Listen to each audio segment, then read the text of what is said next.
Bitcoin is the new guillotine, and the network is the new reign of terror. And if you don't, on the right side of history, you're going to find yourself without a head. It's now a game we're playing globally. So people in Africa have the same chances as people in South America, as people in Vietnam. Are people getting rich in the process? Sure enough, but is that the end goal here? Or is it really to revolutionize and change the way the economics of the world work? We're only on this planet for a short amount of time. We gotta kill each other. That's insane. It's insane. The Future is Now presents, in association with Untraceable Events, together with Genesis Blockchain Technologies, the Futurist Conference, Toronto 2018. The Future is Now heads to the Futurist Conference in Toronto, Canada, the so-called home of Ethereum, to find out what is happening with the second biggest coin and what is the general outlook as we meet some of the biggest names in the industry. Charles Hoskinson, the founder of Cardano and Ethereum's Original 8. Yeah, people are being more conservative, but the ICO is turning into the STO, the security token offering. So the appetite to raise, the methodologies to raise, it's still there, and they're just getting more nuanced, and they're for the first time getting a bit more regulated. Ryan Taylor, the CEO of Dashcore, 13th cryptocurrency by market cap in the world. Smart contracts are over-engineered for most solutions and really provide too much functionality at too high of a cost for it to be practical at scale. We speak to the co-founder of The Futurist, Chris Spadafora of Northblock. We had an idea that the birthplace of what we believe to be cryptocurrency needs to continue to push forward what this industry is going to become. We also catch Luke Wagman, the Chief Content Officer at CoinMarketCap. I think things are down now, but I think we're all very long cryptocurrency, and I think there's a lot of new interest coming into the ecosystem, and a lot of big money is on the way. 5 years from now, this will be long forgotten. And of course, find the pioneers of the future. Pablo Gonzalez of Genesis Blockchain Technologies, the first mobile decentralized exchange app. We're going to be working with banks, let's say, that the exchanges are working with now, that they have the risk of getting shut down, their bank accounts and all of this stuff, because our bank is going to be the Central Bank of Costa Rica. I'm Larry King, and welcome to Gear. And get an exclusive from Larry King, the legendary seeker of information, who is now at 84 advising Gear in the blockchain space. What's more important than living together on the planet? Why the hell do we have war? War is dumb. And catch up with our friend Max Keiser of the Keiser Report. Goldfish, you put enough food in the goldfish bowl, it'll eat itself to death. The Federal Reserve is never going to stop printing money. So these big, behemoth, financial terrorist wits are going to eat themselves to death. And this system is going to cannibalize itself to death. And fortunately, Bitcoin is there to pick up the pieces. And it's already happening. It'll happen with greater speed as the economy accelerates its decline and collapse. All this and more in this episode. Don't miss the future. The future is now. Created by Oneday Productions.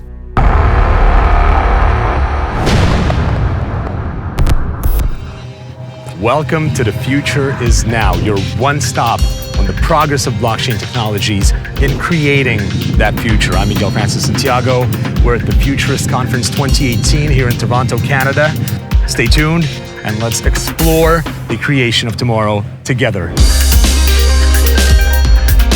Bitcoin has set a new record for experiencing little to no volatility throughout the end of the summer and most of the fall, with a price tag of $6,500, while Ethereum at the time of the Futurist in Toronto was breaking all levels.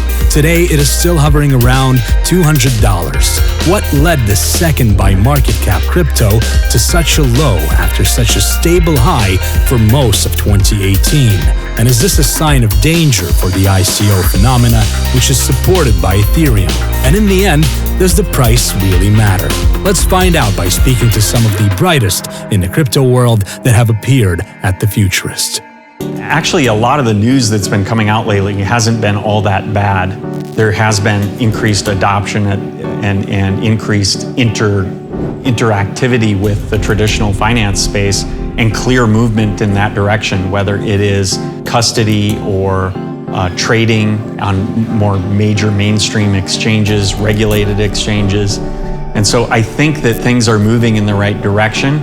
Perhaps the market is just disappointed with the speed with which that is happening, the speed of the decisions at the SEC and other legal bodies. And so I think it's just going to take a little bit longer than a lot of people expect, and maybe that reality is starting to set in. I've been in Bitcoin since it was less than $1, and I remember going up to $30 and then back down to $1, and then from $1 to $256, and $256 down to $80 down to $1,200, $1,200 to $250, $250 to $20,000. So, if you look at any reasonable slice of time, and generally for an investment, you do that on a 3 to 5 year time horizon, maybe longer, Bitcoin's doing real well. The crypto space is doing real well. It's very easy to forget. Just a few years ago, we were at $200, $250. And so then we go up to 20,000, we go down to 6,000. You're still up 30x. How is everyone here, like a couple thousand people, if the market's crashing? Because when you really dig into it and you look at the core community, we're here to build technology of the future. If the price goes up and down, that really doesn't matter to us. What matters for us is our ability to build a sustainable business, a business that adds value, that revolutionizes different industries. The entire market is just built on speculation right now. There's really no real use cases. So that's what I think needs to change in the market, and that's why in the next 6, 9, 12 months, we're really gonna start seeing it shift from speculation to real use case and utility, and ideally the price is gonna fall in the right direction. It seems the general drift of the industry is just that. Price is not important. Regulation is not catching up as fast as it should. FUD is just FUD and nothing more, creating the future and real use cases. That's what's important and should be the focus. And there's no one better than Max Keiser of the Keiser Report to seal the deal on this topic. Good to see you in the sun. Oh my God, it's hot. How are you, sir? It's hot, but it's worth it. Revolution must continue. Right? So I keep running into you in all these amazing gatherings, and what brings you to the Futurist, to Toronto? The weather. Wherever it's sunny, we go. That's how we pick events. Right? Yeah. So we saw you in Puerto Rico. It was sunny. Yes. Here in Toronto, it's sunny. So, where we were in America, it was raining, so we came here right away. And that's it. We like hot weather. Great plan. Yeah. So, what do you think? We're breaking some support levels that a lot of people didn't expect. What? Support level? I think we crashed through the basement, the sub-basement, and the sub-sub-basement. So what do you think is maybe some of the reasoning from your sort of, your journalistic standpoint? You get a lot of the news, you cover a lot of things, you know what's happening. Well, in the case of Bitcoin, price is probably the least important thing about it. The most important thing about it is that it's hard money and that the adoption rate continues to improve. People are continuing to download wallets. Work is being done developing all kinds of interfaces for this industry, and it doesn't stop the work. In the US or in other large economies, the competition with banks and fiat money is fierce, and they don't want it. They don't want the competition, and they throw everything at it. And even within the community, they attack Bitcoin with things like Bitcoin Cash, attacking Bitcoin. But it's triumphed so far without interruption, and will continue to do so. And price is not really the thing you got to focus on, because you've got hash rate that's skyrocketing, wallets are being opened up at an accelerated rate, the difficulty rate for mining keeps going higher. That's all sign of a healthy network and a healthy coin and a healthy future. Price has pullbacks, and then price makes new highs. It's volatile. We already know that. That's nothing new. But the underlying case is still there. Well, Miguel. Yes. Wow. And that's what I said. Those are all great points. That's what I'm saying. Right? A lot of this uncertainty, though, seems to do with regulation. These two gentlemen had incredible success with their projects. Charles Hoskinson of Cardano and Ethereum, and Ryan Taylor, the CEO of Dash. Let's hone in with them on their outlook for regulation and crypto world's future. I think that in an era in which the internet is ubiquitous and new technologies are being adopted at an accelerated rate, I think it could be closer to 5 to 10 years before this starts to really enter mainstream. Right now, you're still in the early adopter phase, and you're still in that phase of trying to bridge the gap to the mainstream consumer and convince them that there is a value here for them. Ultimately, there is a learning path that has to take place. They have to understand the technology, and then they have to apply it and find usefulness for it in their lives. Each of those steps takes time. Where you get into trouble is when you start doing things like trying to raise capital, for example. And so then you have to think carefully about that. And actually, the United States does have very good regulatory exemptions, Reg D, Reg S, Reg A. And if we could find a way to get the ICO and put it into one of those regulatory models, it'd actually be pretty cheap and pretty effective for people to raise capital. The challenge is the SEC has yet to completely do that. Second, we don't see fully established marketplaces to provide liquidity for security tokens when that occurs. We've seen some progress, like with the SAFT, for example, and also we've seen the SEC make moves towards saying maybe things are going to be securities, but that's okay because maybe you can do Reg A exemption, like with the Jobs Act, or Reg D, like you sold to private investors. And when you list them, you'd list them on like T0 or Coinbase because they're getting broker-dealer licenses. But this is still going to take another 12 to 24 months. And so at the end of the day, this is changing of human behavior, which never occurs easily. We are seeing certain places in the world, like in the case of Dash, Venezuela is undergoing hyperinflation. And we're seeing literally 200 new merchants sign up to accept Dash a month. We're seeing tens of thousands of wallet downloads. And so when the need is greatest, we're seeing that people are willing to adopt these technologies, and there are footholds that will be gained in certain industries and certain geographies first. And that's where I think you'll start to see mass adoption take place. It'll take place in pockets and grow from there. Costa Rica considers crypto a commodity and not a security. Favorable conditions as such in places like Costa Rica are exactly what can enable blockchain innovation to grow and prosper. Pablo Gonzalez has created the world's first decentralized, fully licensed crypto exchange on a mobile platform with a broker and dealer's license from the Commodity Exchange of Costa Rica. A man who once took a company from 4 people to 4,000 has now become a builder of the future in the world of blockchain. Having our own bank account at the Central Bank of Costa Rica, which is amazing, so the clients would have sub-accounts within the Costa Rican Central Bank. We won't have the issues that a lot of exchanges have, that they shut down their bank accounts, that they have situations where they have to be looking for other banking solutions. Our bank will be the Costa Rican Central Bank. That's amazing. And also, we're gonna own our own bank out of Puerto Rico that we're in the process of acquiring. Most everybody uses their phone. Mobile devices are taking over. And what we want to do is we want to create a product that can be focused on the consumer, that can be focused on their needs, and at the same time being decentralized. So we're the first exchange that's ever launching an iteration of its exchange on a mobile platform first. Think of like the WhatsApp or the Telegram app, right? But we want to do a one-stop shop. So if you want to trade on a decentralized platform and community, you have that ability through our platform. With the ERC20 tokens for now, we're going to integrate later other tokens or derivative of coins, but for now we're working on ERC20. And then in January, we're launching our centralized version. So we're going to add the Bitcoins of the world and Litecoin and everything else. But for now, it's an Ethereum-based, mobile-first decentralized platform. What other favorable jurisdictions are there? The hype is definitely with Malta, as it's launched its recent crypto regulation bill, and there is a new player on the block who apparently is quite the veteran in setting up IT companies abroad.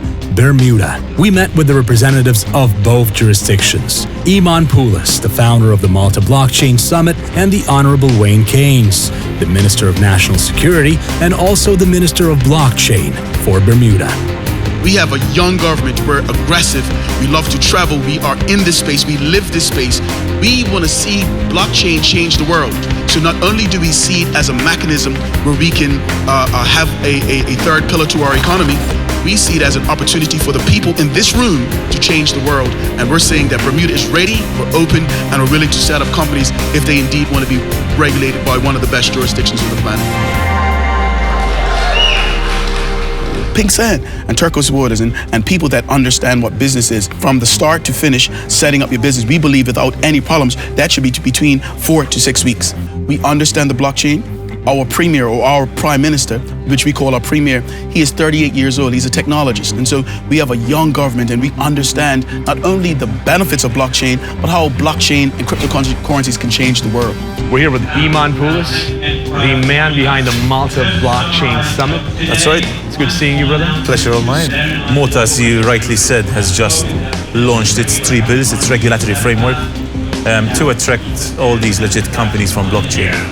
There's hundreds of them literally flocking into the country because Malta has some benefits to it. It's first and foremost part of the European Union, also part of the Commonwealth. The way the bills have been drafted will not restrict technology, but they are technology neutral, and they're also looking after the best interest of the end consumer.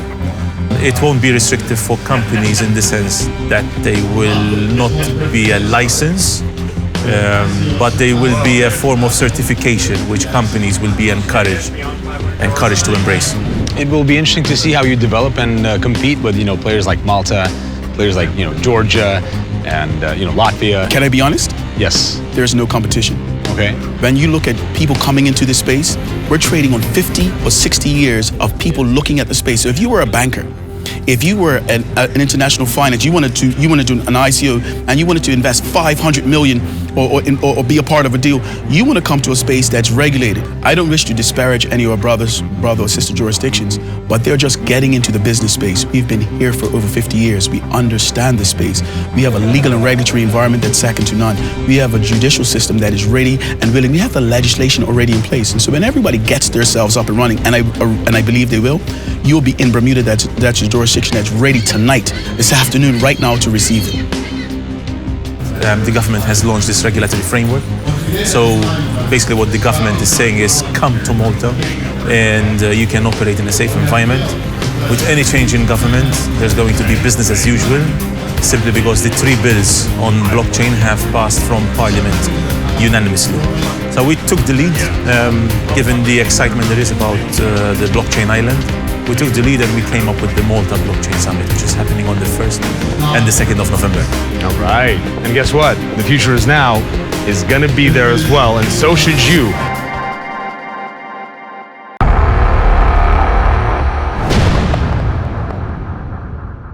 I can go out and talk a while. Let's bring one. Want to do that? Yeah, if we don't want to. How about I just introduce you, and you go on and talk for a few minutes, and then we introduce them. All right. Alright everybody, so I just want you guys to put your hands together for someone that's, I don't think you need any introductions. He's been on TV for over 50 years, he's an absolute legend. I'd like to introduce to the stage, Larry King. The legendary seeker of information, Larry King, at 84, has entered the blockchain space as an advisor to a green mining company called Gear. But he has much more to share in his experience with technology and progress, and gives the Futurist Now an exclusive about his glimpse into the future. Yes, the suspenders are here. Wow, what a room. I love you too. I'm the oldest guy in the room. I'm the oldest guy everywhere I go. But basically, when you think about it, all I'm doing every day, and I still do it, is interview people. So I'm not doing anything differently. The world is different. The means of transmission is different. The whole ball of wax has changed. Larry, it's good seeing you. My pleasure. And I've always been, as a fellow journalist, a big fan of the way you get in with the people. Well, I've had natural curiosity all my life. We're all curious about tomorrow. And yesterday is past, and we've learned things from it, but what's coming tomorrow? That's why I ask questions like, what would Steve Jobs think about technology today? What do we wonder about? Could you explain satellites to Jefferson? You know, those are things I think of. Instead of focusing on things like like cable TV is looking at today, which is terrible. I mean, it's just Trump all the time. And that gets tiresome and endless, and that's all they talk about when these revolutions are occurring around us.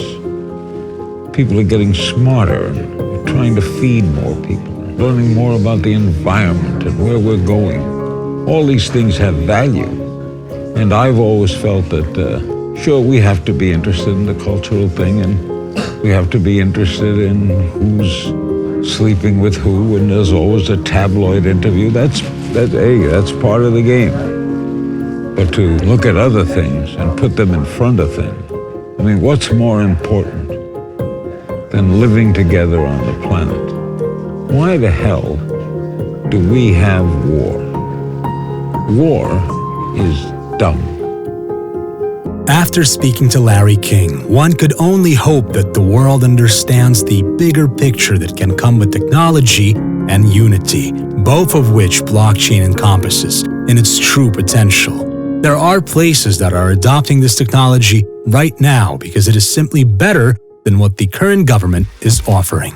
So if you look at the world, you can break it into two parts. You have the 4 billion people who live in pretty good economies in terms of access to financial services. They can get a bank account, they can get a loan, they can buy a car, these types of things. But then there's about 3 billion people who have a really big hard time getting access to bank accounts. We call them unbanked. And as a consequence, they pay 85% interest on loans. They pay 15% when people send them money. For them, this is going to go from paper to a digital life. They actually get an identity. It's not a government-issued one, it's something transnational, and for the first time ever, they can start doing business on a global scale as opposed to a local scale. And there's going to be a lot of miracles that have to happen to have that occur. So I'll give you 2 places where the audience is massively adopting Bitcoin as a life-saving technology. Now would be Venezuela and almost all across Africa. So in Venezuela, of course, the bolivar is in hyperinflation and it's collapsing. And Bitcoin is a lifesaver, and other cryptocurrencies like Dash.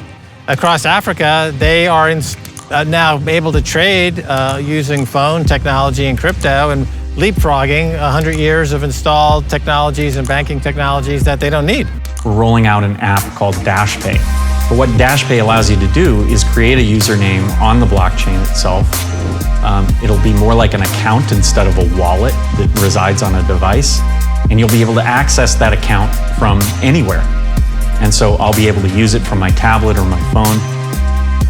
Basically, you'll be able to utilize usernames instead of long cryptographic addresses to make payments. I will make a payment to Bob, Bob will make a payment to me, and I will see it reflected in my account that way.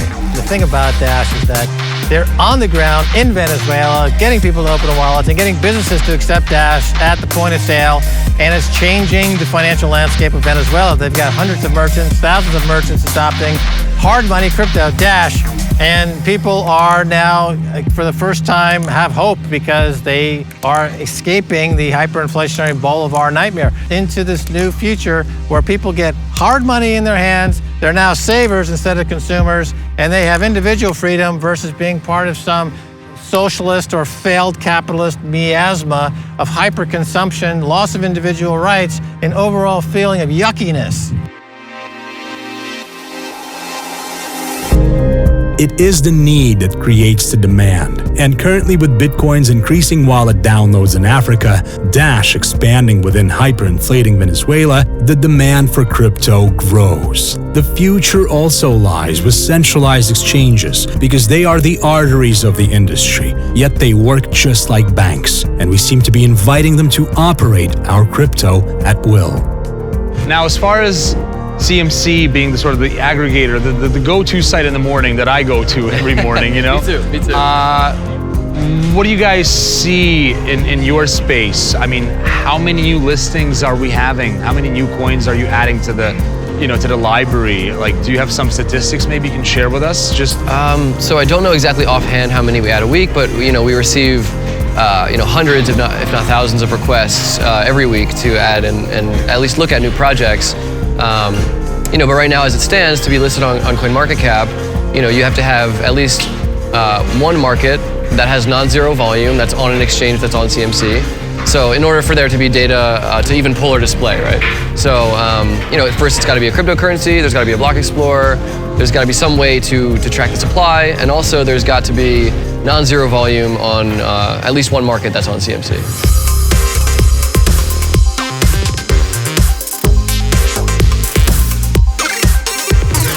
Miguel, why are you holding me over for another question?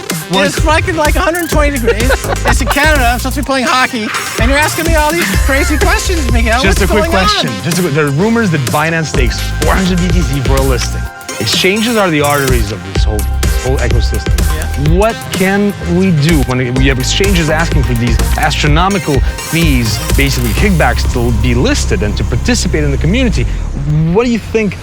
What's the suggestion that you may have for some of the big players out there? How can we curb this? Create peer-to-peer exchanges to compete with these guys that don't charge fees. So it's just competition. So not only are we mobile first, but we're also UX oriented first before UI oriented. That means that it gives people more security. We're not storing anybody's private keys. It's completely decentralized to bring your money to the exchange when you want to trade. We're not storing your money or your personal data either. Yes, and it's a ERC20 Ethereum-based token exchange that automatically gives people over $4 billion of market cap and $300,000+ a day in liquidity, trading liquidity. So as people sign up, they already can begin creating a community and more liquidity where it's all peer-to-peer transactions. You know, if the bid and ask correlate, then there is a transaction that takes place. There's no market making. There is no centralization of any sort.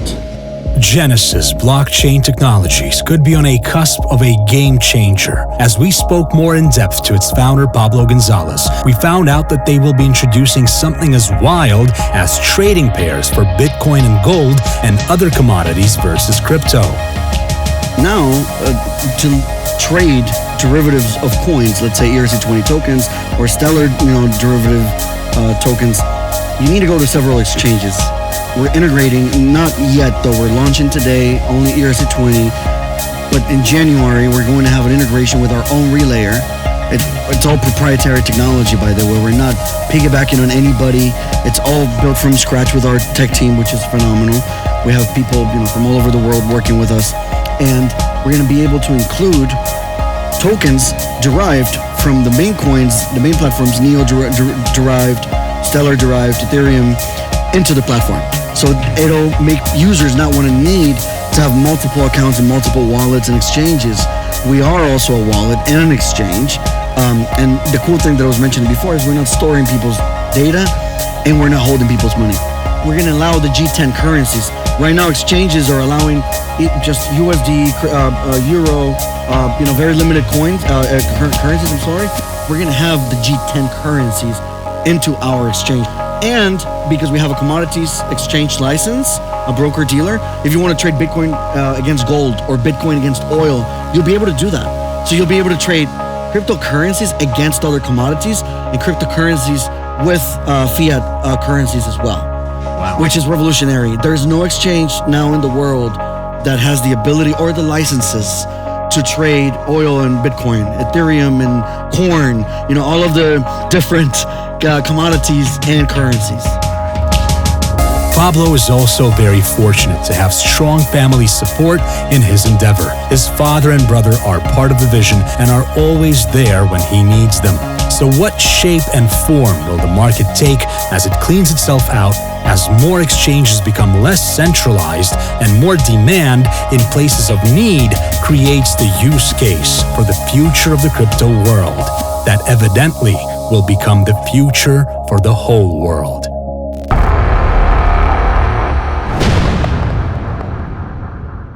Futurist was all about bringing back the core community, a community of technical people, investors, newbies, enthusiasts, libertarians, like everybody that believes in what the whole industry is about, but that can come together. So our goal is to present what the future of blockchain technology is in the home of what we believe to be the birthplace of it. 200 billion market cap. We're in diapers as an industry, which is a great thing because we have achieved so much in such a short period of time, yet we're barely beginning. The more liquidity there is in the market, the more security traders and investors are going to have coming into the cryptocurrency arena. Very few things in human history have ever gone from nothing to $20,000 per unit in such a short period of time. It's astounding. $500 billion company, that's like Apple. You'd take decades to build that. But on the other hand, to say that for the first time in human history, we're building a unified global marketplace where the barriers and silos between stocks and bonds and commodities and currencies are all fading away, and we're now just going to give everybody access to the same marketplace that the richest people in the world have, regardless of where these people happen to be born, is a truly astounding thing. It's just as astounding as the internet was in democratizing access to information. I think it's obvious that we won't have thousands of cryptocurrencies. There's a lot of single-use tokens that are out there that I think are unlikely to survive. There's a lot of tokens that don't have a clear answer for why do you need a token for this that's specific to this industry or what have you. And so I think we're going to see a trend towards more of the general use tokens that are extensible to different use cases. How are you solving a unique problem that many of the others aren't? And what is the value of that solution? And so I think that's going to be the basis of competition going forward. People don't have to do anything because the banks are destroying themselves and countries are destroying themselves. It's not like the banks are like changing their behavior and they said, you know what? We really need to stop stealing money from people. Royal Bank of Scotland really needs to stop ransacking small to medium enterprises and destroying them and selling off bits and pieces through a subsidiary and effectively committing financial acts of terrorism in the UK. The JP Diamond is not thinking, I really need to stop killing my customers with fees so I can make $1 billion at basically selling stamps. Or Lloyd Blankfein, I'm a billionaire. Why is that, Lloyd? Because you're freaking on the teat of the Federal Reserve System. You haven't never worked an honest day in your life. Those people are not changing, but they will consume themselves like goldfish. Goldfish, you put enough food in the goldfish bowl, it'll eat itself to death. The Federal Reserve is never going to stop printing money. So these big behemoth financial terrorist f***wits are going to eat themselves to death. And this system is going to cannibalize itself to death. And fortunately, Bitcoin is there to pick up the pieces. It's already happening. It'll happen with greater speed as the economy accelerates its decline and collapse. Bitcoin is the new guillotine. And the network is the new reign of terror. And if you don't, on the right side of history, you're going to find yourself without a head.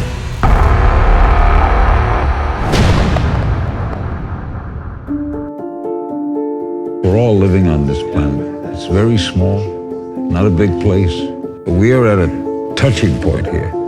You have in this world, I'll give you an example. What's frightening about this? There is somewhere now, someone in the world working on a cure. He may be close, she may be close, for Alzheimer's. They got this chemical in a lab in Norway. Cure for Alzheimer's. In another place, there's a guy working on a miniature nuclear bomb that can get you by any airport. Both of them are working on it in this society. The guy may cure Alzheimer's, but if the guy with the bomb gets through, we're dead. So we have to look to the better things in our nature. We have to look away from the evil things in our nature. I don't know why I'm getting so philosophical with you here. This is arcane. Gotta look for the better things. I gotta go. Don't miss the future. The future is now.